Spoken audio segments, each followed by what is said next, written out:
Ladies and gentlemen, my name is TotalBiscuit, and welcome to my After Hour Lounge. Today we're going to kick back in a nice big velvet chair with a tall glass of Furi. This is a boss rush game developed by the Game Bakers, not exactly a developer that I imagine you're familiar with, but you may be familiar with another name.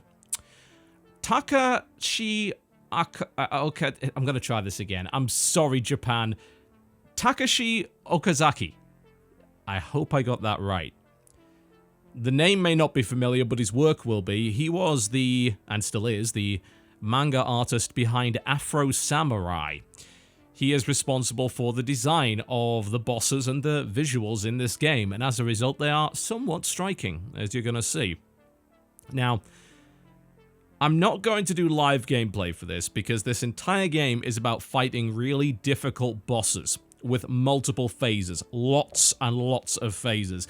I would rather show you the process of beating one of those bosses rather than losing to one of those bosses, and frankly, commentating while focusing on that is very difficult. So, I recorded a successful run against the second boss, which was relatively lengthy. In fact, all of the bosses in this game do take quite a while to bring down. And the whole game is about beating those bosses. The only thing that you do in between is walk around and sort of go through cutscenes and learn a little bit more about the world and the narrative. And the person that you learn from is that fellow with the bunny helmet right over there. I don't know who that is. The story is unclear. The only thing that I know so far is that I'm very damn good at fighting, and for some reason, I was imprisoned in some sort of floating island world. Simple as that. Alright, let's jump right into the gameplay, and I'll show you what Furi is all about and whether or not it might be worthy of your time. Welcome to the second boss of Furi. This is gonna take a while. So, I mentioned earlier that this game is a boss rush game, or a boss gauntlet, whatever you would like to call it. The game consists entirely of boss battles and cutscenes. Boss battles and cutscenes. That's it. That's what it is. So, this is the sort of game that is going to appeal to people that love really tough boss battles, because, oh my god, this game has some pretty tough boss battles. The first one took me a while to get through, and that was the tutorial battle. This one, well, I had to try for quite some time, quite a few different attempts to eventually do it. This is my successful attempt to this boss, so I'll get to show you all the different phases, and my lord, does it have a lot of phases.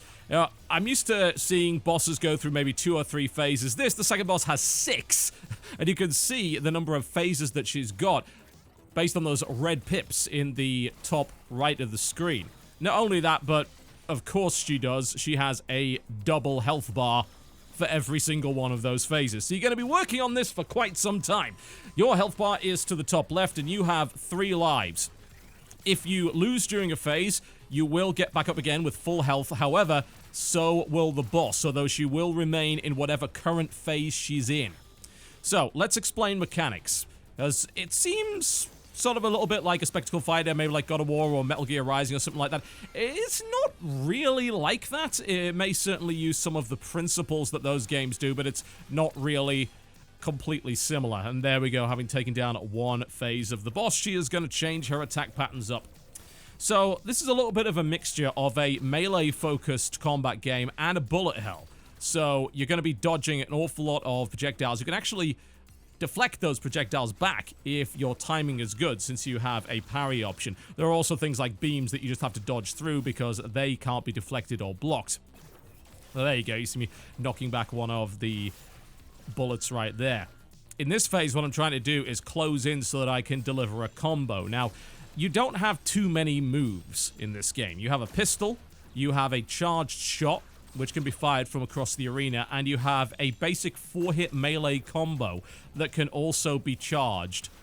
Now, there are 2 different types of combat in this game. The regular combat, which is just in the arena, and the close quarters combat, which usually happens at some point during the phase after you've done enough damage. You will be put in a white circle, which has a very limited movement, and you will be tasked with dodging the enemy's attacks while delivering counterattacks of your own to eventually knock them down and send them into the next phase. I believe this only happens when their health bar is at red.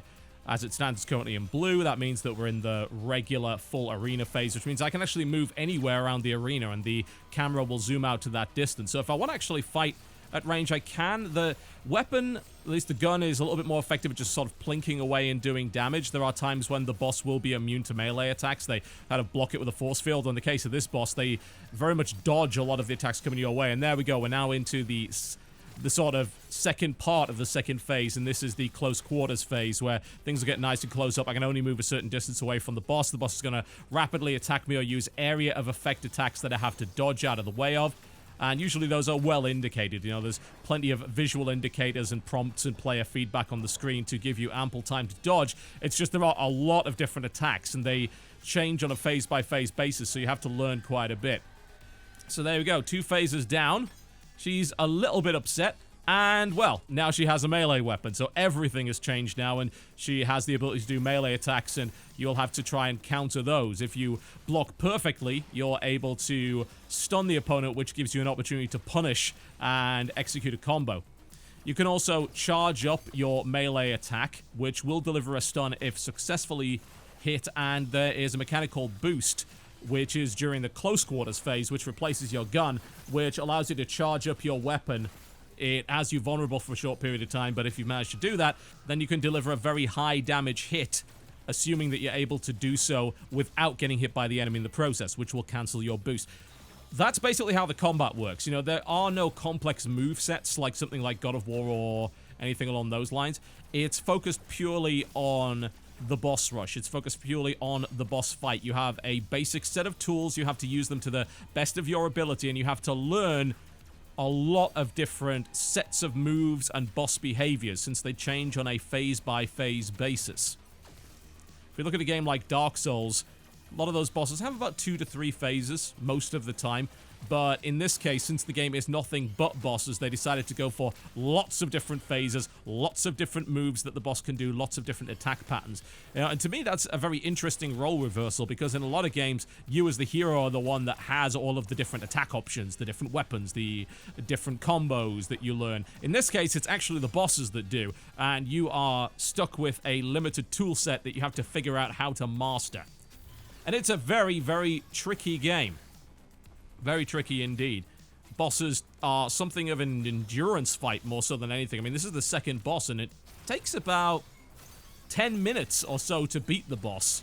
You can't just wail on them. The boss will avoid or block most of your attacks. You have to wait for your opportunity to strike. So you have to consistently play well. It does have a decent margin for error. So far, I haven't encountered a boss that does an attack that, like, wipe out half your health. But the thing is that you're having to dodge so many that you're gonna slip. The game accepts that. It knows that you're gonna make a mistake, but it still expects you to learn a ton of different boss patterns, a ton of different phases, and, of course, beat the boss without losing 3 lives. Because if you do lose all your 3 lives, well, you're going right back to the start, and it can take quite some time to get back to the phase that you were at. That was a perfect counter there, by the way, which allows me to execute a very stylish little combo. That was a attempt to boost my weapon. I wasn't quite able to do it, because I didn't quite have the time for it. It can be a little bit risky. There we go, there's the boost, and now I can hit her for extra damage. And here we are in phase 4. She's getting a little bit upset. Now, what do I like about this game, and why do I think it'll be appealing to a lot of people? Well, a lot of people really love boss fights. Now, why do people like Dark Souls, for instance? So a lot of it probably comes down to the very challenging and epic boss fights. Well, what if you made a game that was nothing but that? Based in a very strange world, and everything in between was just exposition. It was just story to set the scene. It was information about the boss that you're about to fight, so you actually cared about them. What if that happened in a hyper-stylized world with the guy that did the art for Afro Samurai at the helm?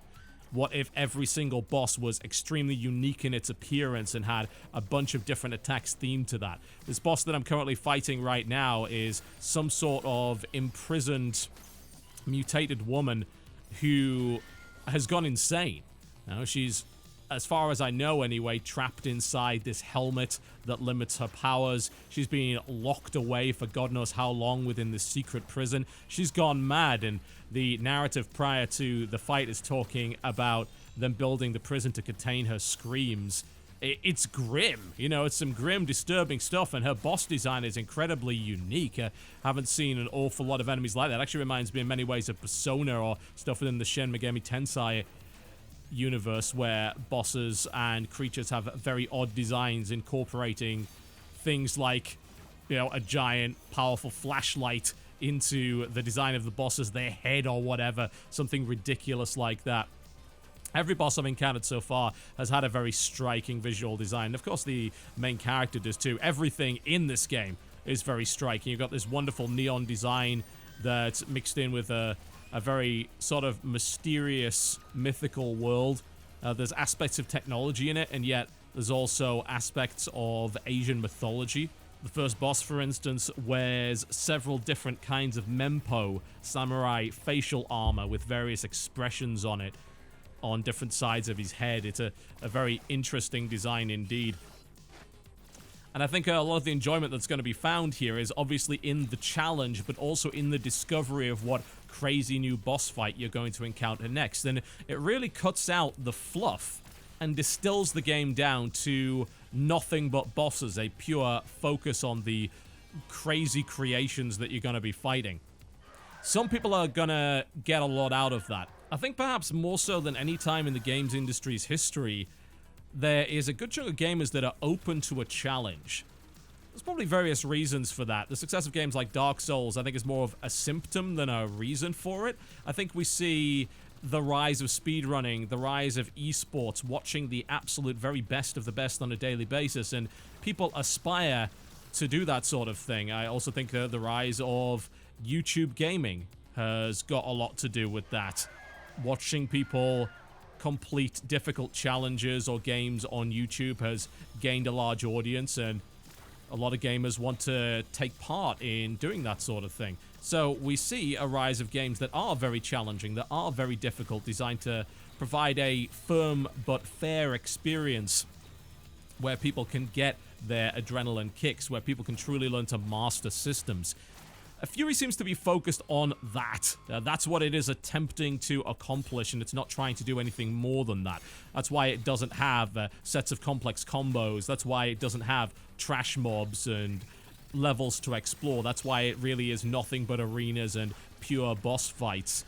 And you have to admire the purity to some degree. It's all about timing. It's all about successful counters. It's all about learning and mastery. I think that's going to be appealing to quite a few people, and it certainly does not hurt that the game has an incredibly striking art style, what I view to be a somewhat fantastic soundtrack, and a story that is strange, disturbing, and somewhat intriguing. I found the combat system to be basic, but very functional. I had a couple of minor gripes with some of the ways that the enemies would attack. For instance, this boss that I was talking about right here, in some of her early phase beam attacks, it's not entirely clear as to which direction she's aiming. So that can knock your timing off a little bit if you're trying to dodge it. Otherwise, though, the indicators as to when the boss is going to attack are always very easy to see. It helps that the arenas are not cluttered and the colors stand out from each other. It's very well designed in that respect. The game is extremely responsive. It does exactly what you tell it to do when you tell it to do it. And that is incredibly important. Unlike certain other games that we've looked at recently that do not have such well-refined combat systems. And really, if you're going to make a boss rush game, then holy hell, your combat system needs to be on point and those bosses need to feel fair. If you think about it, boss fights are somewhat of a dexterous puzzle. You got to figure out the best way to defeat said boss and then have the dexterity, timing, and skill in order to execute that plan. A lot of people really enjoy that challenge. I think Furi may very well capture the essence of that and may very well be appealing to those looking for a very solid challenge. Now, this sequence that you can see here is simply walking in narrative. There is a little bit of that in between each boss fight, and that's how they do their exposition. But I'd like to skip forward to just a quick look at the third boss, which I certainly have not beaten yet.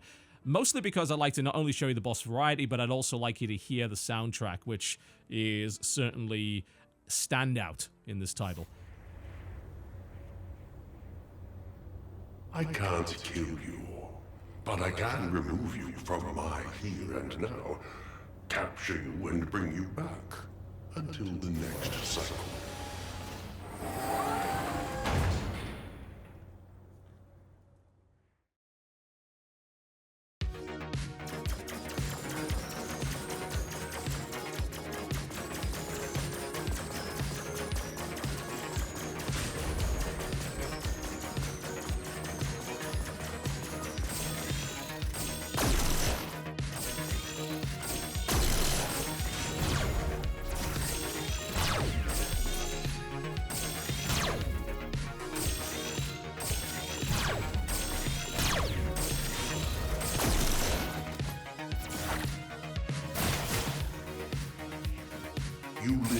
under the illusion of control, abandon the fight. It is written. That is one thing that I did forget to mention. There's a lot of fight banter. That obviously was not the case in the second boss fight because the enemy could not speak, but certainly during the first one, there's a ton of that. Reminded me of classic kung fu movies. It's a really cool vibe and obviously adds a lot to the character of the bosses that you're fighting when they have a ton of dialogue during the fight itself. So if you're interested in a game that is nothing but bosses, if you're interested in a game that will test your endurance and your dexterity, if you're interested in a game that is all about learning a ton of different phases and different attack patterns, then you might want to keep an eye on Furi. It's coming out on July the 5th on Steam, and it's also going to be available on PlayStation 4. My name's been TotalBiscuit. Thank you very much for watching. If you enjoyed this video, by all means do feel free to click the like button. If not, the dislike button is right over there, and feel free to check out my other After Hour videos where we go in search of cool indie titles and tell you why they might be worthy of your attention. I'll see you next time.